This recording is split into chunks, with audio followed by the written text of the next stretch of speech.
ಗಡ ಗಡ ಗಡ ಗಡ ಗಡ ನಡುಗಿಸಿ ಹೊಡಿ ನೀನು ಅಲ್ಲ ನಾ ಇದ್ದೇನೆ ಹೇಳಬೇಕು ಕಾಲ ಹಂಗಾಗಿ ಬಿಡ್ತೀನಿ ನಾ ಇಲ್ಲ ಬರೋರಿತ್ರ ಸೆಟ್ಟೆ ಏನ್ ಹೊರದು ಗಂಟೆ ಆಗ್ತದೆ ಗೊತ್ತಿಲ್ಲ ನೀವು ಇಬ್ರು ಸೇರಿಸಿ ಆ ಬಡಾಧಿಕಾರಿ ಶಿವನ ಓದ್ ಹೇಳ್ಕೊಂಡು ಬರ್ಬೇಕು ಕರ್ಕೊಂಡು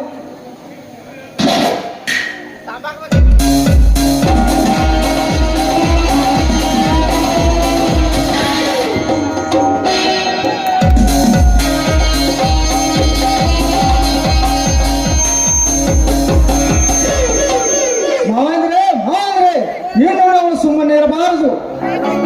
ಯಾಕೆ ರೌಡಿ ರಾಜ ಚಕ್ರವರ್ತಿ ಏನಾಯ್ತು? ಮಾವಂದ್ರೆ ಇಲ್ಲಿಗೆ ಶುರುವಾಯಿತು ನನ್ನ ಕ್ರಾಂತಿ ಎಂಬ ಕಿಡಿ. ಆ ಬಡ ಬಸಲಿಂಗಪ್ಪನ ಮಗ ಶಿವ ಅಷ್ಟು ಜನರ ಮುಂದೆ ನನ್ನ ಅವಮಾನ ಮಾಡಿ ಜಯ ಸಾಧಿಸಿ ಹೋದನಲ್ಲ. ಇನ್ನು ನನಗೆ ಸಮಾಧಾನವಿಲ್ಲ ಮಾವ, ಸಮಾಧಾನವಿಲ್ಲ. ಗೊತ್ತಾಯ್ತು ಚಕ್ರವರ್ತಿ, ವಿಷಯ ಗೊತ್ತಾಗೆ ಆ ಬಡಾಧಿಕಾರಿ ನನ್ನ ಮಗನ ಓದ್ ತಿಳ್ಕೊಂಡು ಬರಕ ಅವರಿಬ್ರು ಕಳಿಸಿದ್ದೇನೆ.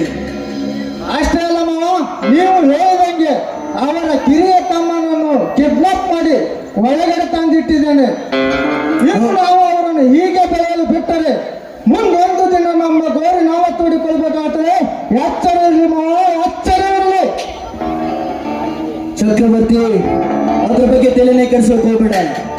ಆ ಮಗ ನಮಗೆ ಹತ್ರ ಉತ್ತರ ಕೊಡ್ತಾನಂದ್ರ ಆ ಮಗುಗೊಂದು ತಕ್ಕ ದಾರಿ ನಾವು ಹುಡುಕ್ಲೇಬೇಕು.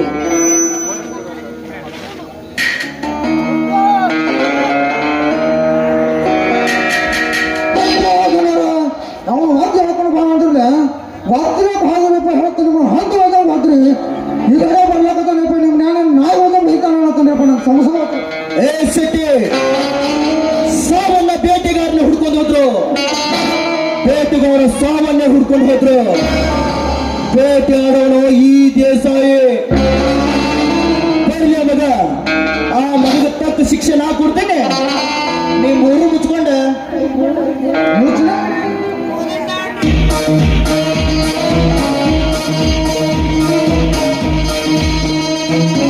ಸಾಧ್ಯವಿಲ್ಲ ದೇಸಾಯಿ, ಅದೆಂದಿಗೂ ಸಾಧ್ಯವಿಲ್ಲ. ನೀನಂದುಕೊಂಡಿರುವ ಹಾಗೆ ಸುಲಭವಾಗಿ ಸಾಯುವ ದೇಹವಲ್ಲವಿದೆ. ಎಂಟನೇ ಬಂಟನ ದೇಹ ಐತನೆ, ಎಂಟನೇ ಬಂಟನ ದೇಹ ಐತೆ. ಮುಚ್ಚಡುವ ನೀನ ಏನ ಮನೆಯಲ್ಲಿ ಕೋರ ನೀರ ತಿಂದು ಬದುಕೋ ಭಿಕಾರಿ ನೀನು. ನಿನಗೆ ಇಷ್ಟು ಸೊಕ್ಕಿರ್ಬೇಕಾದ್ರೆ ಏನ ತಿನ್ನ ಸೋನಾ ಮುಸುರಿ ಮಮ್ಮ ತಿನ್ನವ್ ನಾನು. ನನಗೆ ಎಷ್ಟಿರ್ಬೇಡ.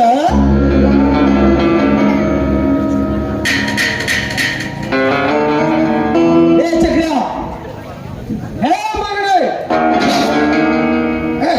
ಚಕ್ರೇಶ್ ಯಾಕೆ ಸುಮ್ಮನೆ ನಿಮ್ಮಿಬ್ರು ಕೂಡ ನಾಣ ಮಾಡ್ತಾರೆ. ಮತ್ತೆ ಗಪ್ಪ ಮೂರ್ಖ, ನಮ್ಮ ದೇಶವ್ರನ್ನ ಈ ಊರಿನಲ್ಲಿ ಎದುರು ಹಾಕಿಕೊಂಡು ಯಾರು ಬದುಕಿಲ್ಲ. ಇನ್ನು ನೀನು ಬದುಕುದಿಲ್ಲ ಮಗನೇ, ನೀನು ಬದುಕಿಲ್ಲ. ಹುಷಾರರು ಏನ ಚಕ್ರ, ನನ್ನ ಹೆಣ ಬೀಳುವುದಕ್ಕಿಂತ ಮೊದಲು ನಿನ್ನ ಹೆಣ ನೋಡಿಕೋ. ನಿನಗೆ ಇನ್ನು ಈ ಭೂಮಿ ಮೇಲೆ ಬದುಕುವ ಆಸೆ ಇದ್ರೆ ಸುಮ್ಮನೆ ಸೈಲೆಂಟ್ ಆಗಿ ನೀನು. ಶಿವ, ಮೈಯಲ್ಲಿ ಬಿಸಿಲಿರ್ತಾ ಇದೆ ಅಂತ ಬಹಳ ಹಾರಾಡಕ್ ಹೋಗ್ಬೇಡ. ಹಾರೋ ಹಕ್ಕಿಯ ಪೊಕ್ಕ ಮುರಿದ ನಾನು ನಿನ್ನನ್ನು ಬಿಡ್ತೀನ. ಸುಮ್ಮನೆ ಮೂರು ಮುಚ್ಕೊಂಡು ಸಿದ್ರೆ ಸರಿ, ಇಲ್ಲ ಅಂದ್ರೆ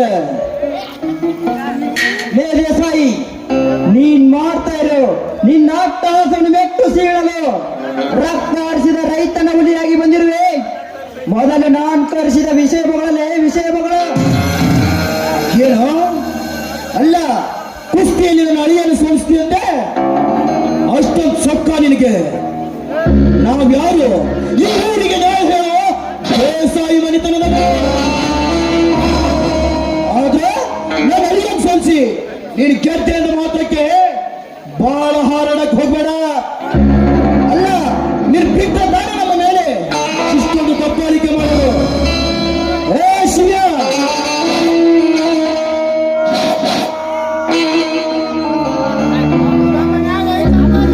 ಕಾತವಾಯ್ತು ರೌಡಿ ರಾಜ, ಕಾತವಾಯ್ತು. ಈ ಬಾಳೆ ಮಗನ ಉಳಿಸೋದಕ್ಕೆ ಹೋಗಿ ಅರ್ಧ ಬಂದ್ಬಿಟ್ಟಿಯಲ್ಲೋ. ಹೇಳಿ ನನ್ನ ಮಗನ